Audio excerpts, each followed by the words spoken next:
स्वागत करते तुमचं माझ्या आणखी एका नवीन व्हिडिओमध्ये।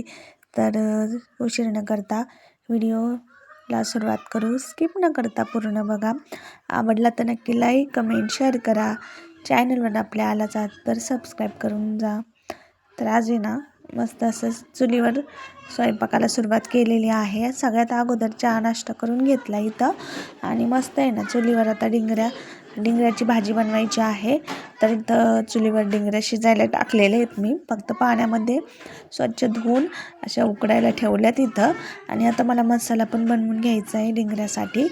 तर हे बघा किती दिवसातून आणि मस्त असा स्वयंपाक चुलीवर चालला आहे। आणि चुलीची सोयच नाही आहे बरं का आमच्याकडे, पण आता गॅस संपलेला आहे त्यामुळे ना एमर्जन्सी आम्ही जिथं पाणी तापतो ना तिथंच आता मी इथं स्वयंपाकाला सुरुवात केली आहे। तर इकडे बघा आता मस्त असं छान अशी विटाची चूल मांडली होती मी तात्पुरती अशी पाणी गरम करण्यासाठी। आणि तिथंच ना आता स्वयंपाक करायला सुरुवात केली। आणि कसं असतंय चुलीवरचा स्वयंपाक करायला बरं का, धूर वगैरे सगळं राहतं, पण एवढे छान वाटत होतं ना स्वयंपाक करताना मला ह्या चुलीवर।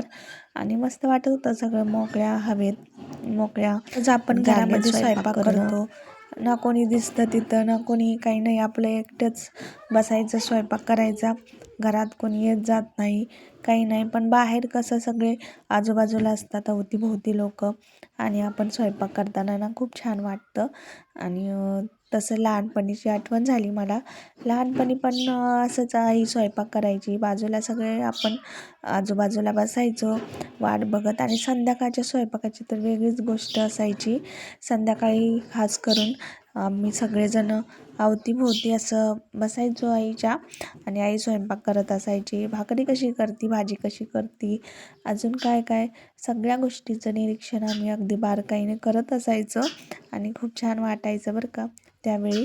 आणि संध्याकाळी ते गुरांचं हंबरडा फोडणं आणि तिथं कोंबड्यांचा आणि सगळे वातावरण शांत असं असायचं संध्याकाळच्या टायमाला। आणि मस्त असं आई स्वयंपाक करायची आणि बाजूला बसून गप्पा मारत मारत संध्याकाळ जायची आमची सगळ्यांची। इथे आहे ना कांदा मस्त भाजत ठेवलेला आहे मी चुलीवर, आणि डिंगऱ्या शिजायला टाकलेल्या आहेत वरती। आणि तर वाटण पण बनवायचं आहे मला। आणि हे बघा बाजूला पातेलं तुम्ही बघू शकता, ते दूध गरम करून ठेवलं आहे। आमचा शिव आहे ना सकाळी सकाळी दुधासाठी खूप त्रास देत असतो, आणि त्याला कसं उठल्या उठल्या सगळ्यात अगोदर दूध गरम करून द्यायचं असतं। आणि इथं गॅस संपला होता त्यामुळे थोडीशी खूप धावपळच झाली माझी सकाळी सकाळी। तर हे बघा आता इथं त्याला पहिला अगोदर आवरून दिलं, त्याचं दूध वगैरे गरम करून पिला तो। आणि दूध पिला की मग निवांत होतो खेळायला तो। आणि आमची पण आंघोळ वगैरे झाली, त्याच्यानंतर चहा वगैरे घेतला मी। चहा वगैरे घेतल्यानंतर सगळ्यांच्या आंघोळ्या पण झाल्या होत्या, कारण गॅस संपल्यामुळे इथं स्वयंपाक करायचं म्हणून पटपट सगळ्यांनी आवरून घेतलं, आंघोळ्या करून घेतल्या। आणि फायनली आता स्वयंपाकाला सुरुवात केलेली आहे मी। आणि कांदे वगैरे भाजून घेतले तिथं। आता वाटण बनवायचं होतं मला, पण मीच वाटणार होते पाटा वरवंटा बाहेर आणून, पण आई बोलल्या की मी तुला वाटण बनवून देते, म्हणजे वाटून देते सगळं काही पटपट असं, मग तुला होईल सगळं मॅनेज, म्हणूनच त्यांनी मला वाटण पण बनवून दिलं। आणि त्याच्यानंतर आता मी इथं आता फोडणी देणार आहे, तर रेसिपी पण तुमच्यासोबत शेअर करते। तर वाटण बनवून घेतलं, आणि हे बघा आता पातेलं आहे ना मी चुलीवर ठेवलेलं आहे, त्यामधल्या डिंगऱ्या काढून घेतल्या बाजूला। आणि आता पातेलं ठेवलं, त्याच्यामध्ये तेल टाकलं, आणि काळं जे वाटण बनवलं होतं कांदा खोबरं आणि लसूण सगळं भाजून वाटण बनवलं होतं ते टाकून दिले मी तेलामध्ये।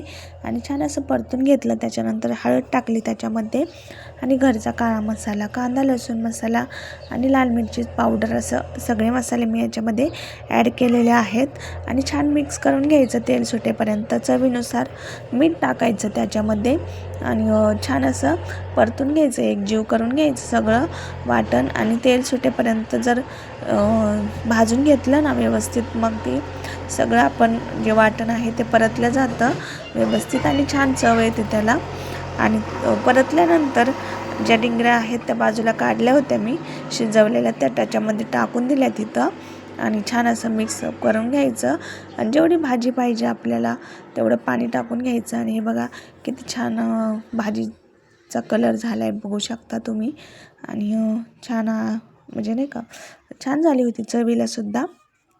तर थोडासा आवाज बसलेला आहे माझा, त्याच्यामुळे थोडंसं आवाजाकडे दुर्लक्ष करा. तर हे बघा आता सगळी म्हणजे भाजी झालेली आहे माझी आणि आता नंतर मला भाकरी पण करून घ्यायच्यात, पण तोपर्यंत थोडीशी भाजीला थोडासा चांगला कड येऊपर्यंत मी इथं बसले होते. म्हटलं आता शिजू द्यावी जरा भाजी. मला सगळी भाजी व्यवस्थित आणि चांगली शिजलेली आहे ना आवडते. कमी गॅसवर किंवा कमी जाळावरच मी शक्यतो भाजी शिजू देत असते. त्याच्यामुळे काय होतं भाजीला खूप चांगली चव येते आणि मस्त लागते खायलासुद्धा. आणि जास्त भरभर एक उकळी आणून बंद करून द्यायचा गॅस, अशी भाजी मला आवडत नाही. त्यामुळे चवीला पण म्हणजे नाही का चव उतरत नाही त्या भाजीला. तर अशी जर कमी गॅसवर किंवा कमी जाळावर भाजी जर शिजवली ना तर खूप छान लागते. भाजी आता झालेली आहे माझी. आता लगेच भाकरी करून घेणार आहे मी तर चुलीवरच. हे बघा किती छान उकळली भाजी आपली आणि जाळ पण आता भारी लागलाय. तर म्हटलं चला आता भाकरी पण करून घ्यावं लगेच.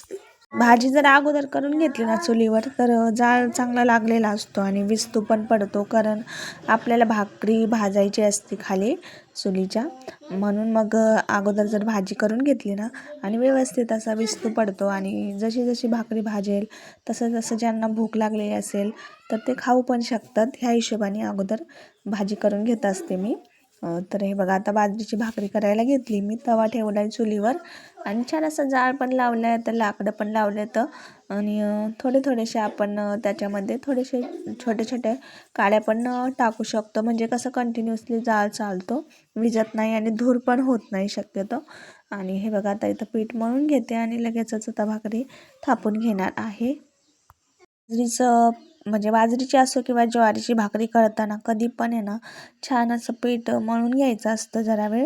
आणि जसं आपण पीठ मळू एकदम चांगल्या प्रकारे तेव्हाच चांगली भाकरी येते. नाहीतर आहे ना भाकरी अशा कडाने तुटत असतात किंवा चिरत असतात किंवा मध्येच तव्यावर जाईपर्यंतच ते तुटून जातात भाकरी. त्यामुळे आहे ना अगोदरच एकदम चांगल्या असं प्रकारे पीठ मळून घ्यायचं दोन्ही हाताने व्यवस्थित असं. आणि थोडंसं मी आता गोळा घेतलेला आहे भाकरी करण्यासाठी आणि काही जे राहिलं आहे बाकीचं पीठ ते बाजूला मी परातीमध्येच ठेवलेलं आहे आणि थोडंसं पीठ टाकून लगेचच आता भाकरी इथं थापून घेत आहे. तर असेच एकसारखी थापत राहायची भाकरी. तुम्ही एका हाताने किंवा दोन्ही हाताने पण थापू शकता, पण मला जास्त आहे ना एका हातानेच छान भाकरी येते, कारण अशी भाकरी माझी आजी करत होती एकाच हाताने. आणि दोन्ही हाताने असे थापताप जास्त मी थापत नाही. मला एकाच हाताने सरळ आणि चांगल्या प्रकारे भाकरी अशी गोल गरगरीत होत असते माझी आणि एकाच हाताने मला आवडते पण थापायला.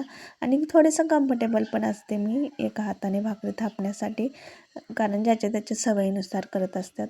आणि थोडंसं आता थोड्या वेळ भाकरी राहू द्यायची, म्हणजे कसं पूर्णपणे शेकल्या जाते खालच्या साईडनी.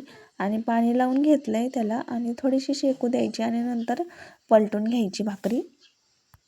एक भाकरी तर झाली, आता दुसरी पण मी इथं थापून घेणार आहे. आणि पहिली भाकरी आहे ना मी तर आता भाजायची मला खालच्या साईडला. तर खाली आहे ना घाण लागू नये, राख किंवा माती, म्हणून मी एक जुना पोळपाट होता आमच्याकडे ते ठेवलेलं आहे इथं, कारण माती वगैरे खडा काही पण असं भाकरीला लागू शकतं. आणि त्यामुळे काहीतरी ठेवायचं लाकडाची वस्तू किंवा एखादं दुसरं काही तुमच्याकडे असेल तर ते पण आपण ठेवू शकतो. तर हे बघा आता मी लाकडाचं पोळपाट ठेवलं आहे आणि मस्त अशी भाकरी छान म्हणजे उभा राहिलेली आहे भाजण्यासाठी. आणि दुसऱ्या पण भाकरीला आता मी लगेच इथं पाणी लावून घेतलं आहे आणि आता हे बघा छान अशी शेकते भाकरी आणि व्यवस्थित अशी भाजत होती बरं का. आणि जाळ पण व्यवस्थित लागला होता.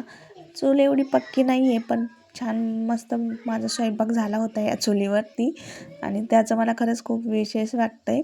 कारण चांगली चूल पक्की नव्हती. म्हटलं जाळ वगैरे कसा लागतो आहे कमी जादा, म्हणजे काही पहिल्यांदाच केलेलं आहे या चुलीवरती सगळं काही.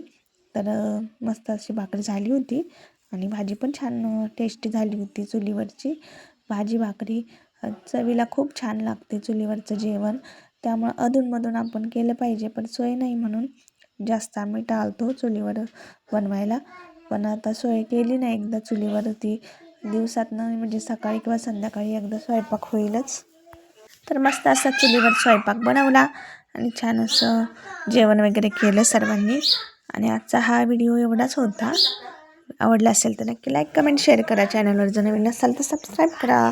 भेटू अशाच नवीन व्हिडिओसोबत. तोपर्यंत सर्वांना बाय बाय. श्री स्वामी समर्थ.